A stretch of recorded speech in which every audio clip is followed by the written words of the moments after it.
طلاق صرف 2 بار ہے، یعنی جب 2 دفعہ طلاق دے دی جائے تو پھر عورتوں کو یا تو بطریق شائستہ نکاح میں رہنے دینا ہے یا بھلائی کے ساتھ چھوڑ دینا،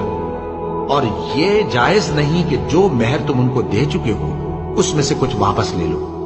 ہاں، اگر زن و شوہر کو خوف ہو کہ وہ اللہ کی حدوں کو قائم نہیں رکھ سکیں گے